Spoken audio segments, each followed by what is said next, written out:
ಉಪಮುಖ್ಯಮಂತ್ರಿ ಅವರಿಲ್ಲ, ಎಲ್ಲದಕ್ಕೆ ಅವ್ರು ಕೊಟ್ರೆ ನಮ್ಗೆ ಎಲ್ಲಿ ಸರಿಯಾಗಿ ಆನ್ಸರ್ ಬರುತ್ತೆ? ಅವ್ರು ಸಮರ್ಥರಿದ್ದಾರೆ, ಅವರೇ ನೆಕ್ಸ್ಟ್ ಉಪಮುಖ್ಯಮಂತ್ರಿ ಆಗ್ಲಿ.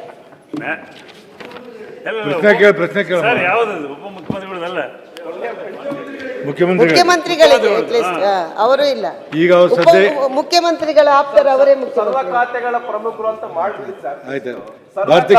ಪ್ರಮುಖರು ಎಲ್ಲ ಖಾತೆಗಳಿಗೆ ಉತ್ತರವನ್ನ ನನ್ನ ಸಭಾನಾಯಕರು ಕೊಡ್ತಾರೆ ಅಂತ ಮಾಡಿ ಅಧಿಕಾರಿಗಳ ಸಭಾಪತಿಗಳೇ, ಚುಕ್ಕೆ ಗುರುತಿನ ಪ್ರಶ್ನೆ ಸಂಖ್ಯೆ 110 ನಾನು ಮಾನ್ಯ ಸಭಾಪತಿಗಳಲ್ಲಿ ಇವತ್ತು ಆರ್ಟಿಫಿಷಿಯಲ್ ಇಂಟೆಲಿಜೆನ್ಸಿ ಬಂದಿದೆ, ಒಂದು ಜಾಕ್ ಮತ್ತು ಜೆಮಿನಿ ಅಂತ. ಇದನ್ನು ಯಾವಾಗ ಅಳವಡಿಸ್ತದೆ ಸರ್ಕಾರ ಅಂತ ನಾನು ಕೇಳಲಿಕ್ಕೆ ಇಚ್ಛೆಪಡ್ತೇನೆ. ಯಾಕೆಂದ್ರೆ ಅಲ್ಲ, ಒಂದೇ ನಿಮಿಷ ಸಭಾಪತಿಗಳು, ಈ ಇತ್ತೀಚೆಗೆ ಬಂದಂಥ ಜಾಕ್ ಎನ್ನುವುದು ಎಷ್ಟು ಇಂಪ್ಲಿಮೆಂಟ್ ಮಾಡಿದೆ ಅಂತ ಹೇಳಿದರೆ ಎಲ್ಲ ಭಾಷೆಯಲ್ಲಿ ಕೂಡ ಅದು ಉತ್ತರ ಕೊಡುತ್ತೆ. ನೀವು ಯಾವ ಕರ್ನಾಟಕ ಭಾಷೆ ಕನ್ನಡ ಹೇಳಿದರೂ ಆಗುತ್ತೆ, ಮಂಗಳೂರು ಕನ್ನಡ, ಹುಬ್ಳಿ ಕನ್ನಡ, ಬೇರೆ ಬೇರೆ ಕನ್ನಡ ಭಾಷೆಯನ್ನು ಕೇಳಿದರೂ ಕೂಡ ಉತ್ತರವನ್ನು ಕೊಡುವಂಥದ್ದನ್ನು ಮಾಡುತ್ತೆ. ಇದು ಏನ್ ಮಾಡ್ಬೇಕು ಹೇಳಿ. ಅದನ್ನ ಆ ಸಾಫ್ಟ್ವೇರ್ ಅನ್ನು ಯಾವಾಗ ನೀವು ತರ್ತೀರಿ? ಇದರಿಂದ ಎಷ್ಟು ಉಳಿತಾಯ ಆಗುತ್ತೆ ನಮ್ಮ ಇದಕ್ಕೆ? ಉದಾಹರಣೆಗೆ ಕಂದಾಯ ಇಲಾಖೆಯಲ್ಲಿ ಯಾವಾಗ ಬರುತ್ತೆ? ಈಗ ಮೇಡಮ್ ಒಂದು ಭಾಳ ಪ್ರಮುಖವಾದ ಪ್ರಶ್ನೆ ಕೇಳ್ತದೆ. ನಾವು ಆಯಿತು, ಈಗ ಹೊಸ ಯುಗ ಆರ್ಟಿಫಿಷಿಯಲ್ ಇಂಟೆಲಿಜೆನ್ಸ್ಗೆ ಹೋಗ್ತಾ ಇದ್ದೀವಿ. ದೇಶದಲ್ಲೇ ಪ್ರಪಂಚದಲ್ಲೇ ದೊಡ್ಡ ಚರ್ಚೆ ನಡೀತಾ ಇದೆ.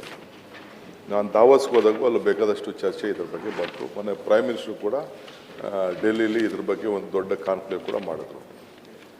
ಈಗ ಕೋರ್ಟಲ್ಲೂ ಕೂಡ ಕೆಲವು ವಿಚಾರ ಬಂತು. ಕೋರ್ಟಲ್ಲಿನೂ ನಾವು ಇದನ್ನು ಯೂಸ್ ಮಾಡಬೇಕು ಕೋರ್ಟಲ್ಲಿ. ಈಗ CBSE ಅವರು 3ನೇ ತಾರೀಕಿಗೆ 3 ಸ್ಟ್ಯಾಂಡರ್ಡ್ ಟು ಹೈಸ್ಕೂಲ್ವರೆಗೂ ಅದನ್ನು ಸಬ್ಜೆಕ್ಟ್ ಸೇರಿಸ್ಬೇಕು ಅಂತ ಹೇಳಿದ್ದಾರೆ. ಈಗ ನಾವು ಗೌರ್ಮೆಂಟವರು ನಾವು ಮನುಷ್ಯರು ಮಾಡಿದ್ನೇ ಇನ್ನು ನಾವು ಏನು ಅನ್ನೋದನ್ನ ಸ್ಪೆಸಿಫಿಕ್ಕಾಗಿ ಮಾಡೋಕ್ಕಾಗ್ತಾಯಿಲ್ಲ. ಇದೆಲ್ಲ ದೊಡ್ಡ ರಿಸರ್ಚ್ ಆಗಬೇಕು. ಯಾವುದೇ ಆಗಲಿ ಗೌರ್ಮೆಂಟು ಯಾವುದಾದ್ರು ಒಂದು ತೀರ್ಮಾನ ತೆಗೆದುಕೊಳ್ಬೇಕಾದ್ರೆ, ಒಂದು ಡಾಕ್ಯುಮೆಂಟ್ ತೀರ್ಮಾನ ಮಾಡಬೇಕಾದ್ರೆ, ಒಂದು ಪ್ರಿಸ್ಕ್ರಿಪ್ಷನ್ ತೀರ್ಮಾನ ಮಾಡಬೇಕಾದ್ರೆ ಒಂದು ರಿಸರ್ಚ್ ಆಗಬೇಕು. ರಿಸರ್ಚ್ ಆಗದೆ ಇದ್ರ ಬಗ್ಗೆ ನಾವು ತೀರ್ಮಾನ ಮಾಡೋಕ್ಕಾಗಲ್ಲ. ಎನಿ ಟೈಮ್ ಈಗ ಇವ್ರು ಬೇಕಾದ್ರೆ ನಿಮ್ಮ ಕೌನ್ಸಿಲ್ ಚೇರ್ಮನ್ನು ಎಲ್ಲ ಇರೋಂಥ ಡಾಕ್ಯುಮೆಂಟ್ನೆಲ್ಲ ಕಂಪ್ಲೀಟ್ ಸ್ಕ್ಯಾನ್ ಮಾಡಿಸಿಸ್ಬಿಟ್ಟು ಬುಕ್ಕು ಡಾಕ್ಯುಮೆಂಟ್ ಹಾಕಿದ ಮೇಲೆ ತಾನೇ ಬರೋದು. ಈಗ ಕಂಪ್ಯೂಟರ್ ಬಂದಾಗ ಹೆಂಗೆ ಕಂಪ್ಯೂಟರ್ಗೆ ಎಲ್ಲಿ ಬರ್ತದೆ ಇನ್ಫಾರ್ಮೇಷನು?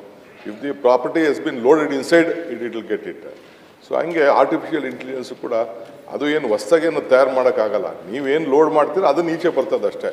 ಅದರಿಂದ they can't take A decision. So ನಾವು ಇದ್ರ ಬಗ್ಗೆ ದೊಡ್ಡ ರಿಸರ್ಚ್ ಮಾಡಿದ್ವಿ. ಬೇಕಾದ್ರೆ ದಿನ ಡಿಬೇಟೇ ಮಾಡಿಸಿ ಮಿಕ್ಕಿದ್ದು ನಮ್ಮ ಆನರಬಲ್ ಮಿನಿಸ್ಟ್ರಿ ವಿಚಾರದಲ್ಲಿ ರಿಪ್ಲೈ ಮಾಡ್ತೀವಿ. ಸಭಾಪತಿಗಳೇ, ಈಗ ಕರ್ನಾಟಕ ಆಡಳಿತ ಟ್ರಿಬ್ಯುನಲ್ನಲ್ಲಿ ಇದನ್ನು ಅಳವಡಿಸಿದರೆ ಭಾಳ ಒಳ್ಳೇದಾಗತ್ತೆ, ಹೌದಲ್ವ? ಈಗ ತುಷಾರ್ ಗಿರಿನಾಥ್ ಅಂತ ಅಧಿಕಾರಿಗಳಲ್ಲಿ ಕೂತಿದ್ದಾರೆ, ಫೀಡ್ ಮಾಡೋದು ಒಂದು ಇದರಿಂದ. ನಾನೀಗ ಒಂದು ಪ್ರಶ್ನೆ ಕೇಳಿದ್ರೆ ಅದರಲ್ಲಿ ಇದು ಎಲ್ಲಿ ಸಿಗ್ತದೆ ಅಂತ ಹೇಳಿದರೆ ಇಮಿಡಿಯೇಟ್ ಉತ್ತರ ಕೊಡ್ತದೆ. ಯಾಕಾಗಿ ಬೇಕು ಅದು ಹೇಳುತ್ತೆ. ನನಗೆ ಇದು ಯಾವ ಕಡೆ ಹೋದರೆ ನನಗೆ ಉತ್ತಮ ಅದನ್ನು ಕೊಡುತ್ತೆ ಅದರಲ್ಲಿ. ಆದ್ದರಿಂದ ಇದನ್ನು ದಯಮಾಡಿ ತಾವು ಒಂದು ಸಮಿತಿಯನ್ನು ಕೂಡ ರಚನೆ ಮಾಡಿ ಇದಕ್ಕೆ. ಯಾರೋ ನನಗೆ ಇದಕ್ಕೆ ನಿನ್ನ ಭಾಷಣ ಏನು ಅಂತ ಏನು ಮಾತಾಡಬೇಕು ಅಂತ ಕೇಳ್ತಿದ್ದೆ. ನನ್ನ ಮಗಳು ಹೇಳಿದ್ದು, ಅಪ್ಪ ನೀನು ಅದಕ್ಕೆ ಯಾಕೆ ಕೇಳ್ತೀಯ, ನೀನು ಚಾಟ್ ಪಿಟಿ ಹಾಕು ಅಂತ. I got lot of information, ಅದ್ರ ಮೇಲೆ ಬೇಕಾದಷ್ಟು ಟ್ರೈ ಮಾಡಿದ್ದೀನಿ. ಬಟ್ ಅಥೆಂಟಿಕೇಶನ್ ಇದೆಯಲ್ಲ ಅದು ಭಾಳ ಹೆಚ್ಚು ಕಮ್ಮಿ ಆಗಿದೆ. ನೀವು ಜಸ್ಟ್ ಬೇಕಾದ್ರೆ ಒಂದು ರಿಸರ್ಚ್ ಮಾಡಲಿ, ಚೇರ್ಮನ್ರೇ ಇದ್ರ ಬಗ್ಗೆ ಒಂದು ರಿಸರ್ಚ್ ಮಾಡಲಿ. ಇಲ್ಲೇನು ಅಸೆಂಬ್ಲಿಲಿ ಡಿಬೇಟ್ಸ್ ಆಗಿದೆಯಲ್ಲ ಇದನ್ನು ನೀವು ಲೋಡ್ ಮಾಡ್ದೇನೆ ನಿಮ್ಗೆ ಹೆಂಗೆ ಇನ್ಫಾರ್ಮೇಷನ್ ಈಚೆ ಬರ್ತದೆ?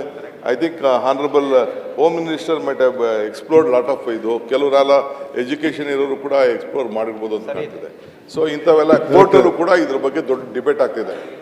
ಕೋರ್ಟಲ್ಲಿ ಏನು ಈಗ ಅವರ ರೂಲಿಂಗ್ಸ್ ಬಂದಿದೆ ಅದನ್ನ ಲೋಡ್ ಮಾಡಿದಾಗ they can take it up. ಹೌದು, but they can't write a judgement only depending on the artificial intelligence.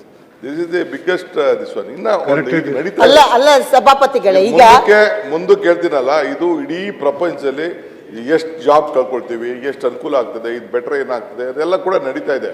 Definitely ನಾವು ಅದಕ್ಕೆ ಮುಂದಕ್ಕೆ ಹೋಗಿದ್ದೀವಿ, ಹೇಗೆ ಈಗಾಗಲೇ ಅಡಾಪ್ಟ್ ಮಾಡ್ಕೊಳ್ತಾ ಇದ್ದೀವಿ. ಬಟ್ ಇಂಥ ಕೇಸ್ಗಳಲ್ಲಿ ಕೆಲವು ಆಸ್ತಿಗಳು ತೀರ್ಮಾನ ಮಾಡ್ಬೇಕಾರೆ, ಕೆಲವು ಯಾವ್ದಾದ್ರು ಮಾಡ್ಬೇಕಾರೆ you can't come until you input some ಏನಾರಲ್ಲಿ ಕೊಡಲಿಲ್ಲ ಅಂತಂದರೆ ನಿಮಗೆ ಯಾವ ಇದರಲ್ಲೂ ಕೂಡ ರಿಸಲ್ಟ್ ಬರಲ್ಲ. ಈಗ ನಾನು ನಾನು ಇದಕ್ಕೆ ಯಾವುದೋ ಎಲೆಕ್ಷನ್ ವಿಚಾರಕ್ಕೆ ಹೋಗಿದ್ದೆ ನಾನು ಅಸ್ಸಾಂಗೆ. How to win Assam election ಅಂತ ಹಾಕ್ತೆ. ಅವ್ರದ್ದೇ ಆದಂಥ ಒಂದು ರಿಪೋರ್ಟ್ ಬಂತು. ಅದ್ರ ಮೇಲೆ ನಾವು ಎಲೆಕ್ಷನ್ ಮಾಡೋಕ್ಕಾಗ್ತದ? It is not possible. ಇಲ್ಲ ಸಭಾಪತಿಗಳ ಒಂದೇ ನಿಮಿಷ ಸಭಾ ಆರ್ತಿ ಉಪಮುಖ್ಯಮಂತ್ರಿ ಆರೋಗ್ಯ ಬೇರೆ ಇದೆ ಬಿಡಿ ಎಲೆಕ್ಷನ್ ಗೆಲ್ಲಕ್ಕೆ ನಿಮ್ದೇ ಆಗಿರೋ ಕೂಡಪ್ಪ ನೀನು. ನೀವಲ್ಲಿ ಹಾಕಿ. ಅಲ್ಲ ಎಲೆಕ್ಷನ್ ನೀವು ನಿಮ್ದೇ ಆಗಿರೋ ಸ್ಟ್ರಾಟಜಿ ಇಲ್ಲಿಂದ ಬೇರೆ ಹೊರಗಡೆ ಇದೆ. ಹೋಗೋಣ. ನಾವು ನೀವು ಇಲ್ಲಿ ಕೂತ್ಕೊಳ್ಳೋಣ, ಹೊರಗಡೆ ಹೋಗೋಣ. We both will sit here. ಇಲ್ಲೇ ಬನ್ನಿ, ಫೋನ್ ಇಲ್ಲೇ ಉಪಯೋಗಿಸಂಗಿಲ್ಲ. ನೀವು ಅಲ್ಲಿ ಕೂತ್ಕೊಳ್ಳೋಣ, ಹೊರಗಡೆ ಕೂತ್ಕೊಳ್ಳೋಣ. ನೀವೇನು ಹೇಳ್ತಾರೆ ಗೊತ್ತಾ? You go to Karnataka model, you will win Assam election ಅಂತಾರೆ. ಹಂಗೆ ಮಾಡೋಕ್ಕಾಗ್ತದ? ಕಳ್ಸಿದ್ದಾರೆ, ನೋಡೋಣ ಏನಾಗತ್ತೆ ಅಸ್ಸಾಮಲ್ಲಿ. ಆರ್ತಿ